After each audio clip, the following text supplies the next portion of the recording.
Welcome to Dumpster Diving, where we look at something horrible from the past. Today, ALF. We begin the episode with ALF, that puppet with a child molester's voice who populated the nightmares of 80s kids everywhere, making a cake for Willie and Kate's anniversary. They appreciate the effort, but have to inform ALF they've made plans. They're going to see a stage production of Nicholas Nickleby and can't stay for the dinner ALF made.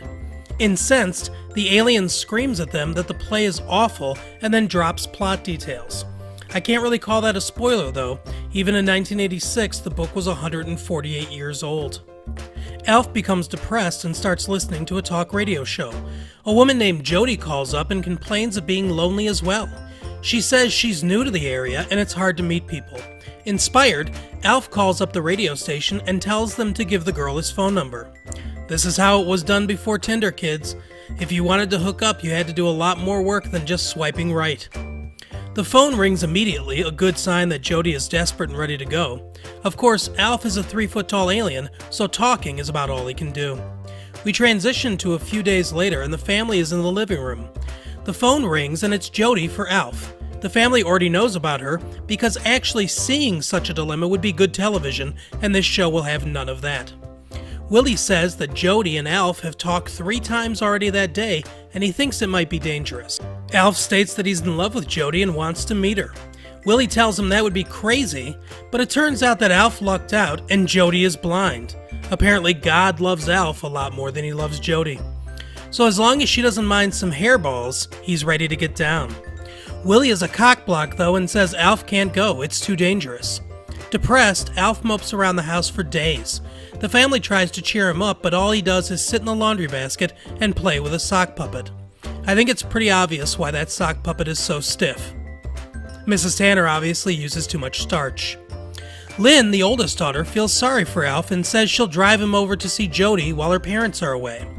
They arrive at Jody's apartment and Lynn says she'll be back soon. Jody serves ALF some hors d'oeuvres, which he proceeds to scarf down.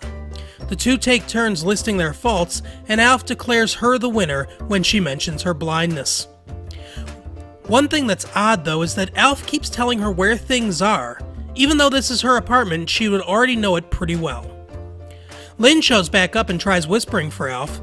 Of course, since this is a television show, Jody has that extra keen hearing that all blind people do, and knows another woman is calling his name. ALF says he lives with Lynn, and Jody is jealous. He says it's not what she thinks, and that Lynn is only 16. Not wanting to be part of whatever weird sex cult ALF has going on, Jody asks him to leave. That's when ALF takes her hand and says that he can explain everything, and he wants her to trust him. Jody is apparently extremely hard up and agrees to trust him. Then Lynn and ALF leave. Jody holds her hand to her face, obviously confused about what she felt. ALF and Lynn make it home just before her parents arrive. The episode ends with ALF telling Lynn that he invited Jody over for dinner Saturday night. Only we never see Jody again. I think the reason is obvious. Willie found out about what ALF and Lynn did, and to keep ALF a secret, murdered Jody right before hitting the crack pipe. Thanks for watching this episode of Dumpster Diving. Come back every Thursday for more episodes and every Tuesday for deleted chapters from famous novels.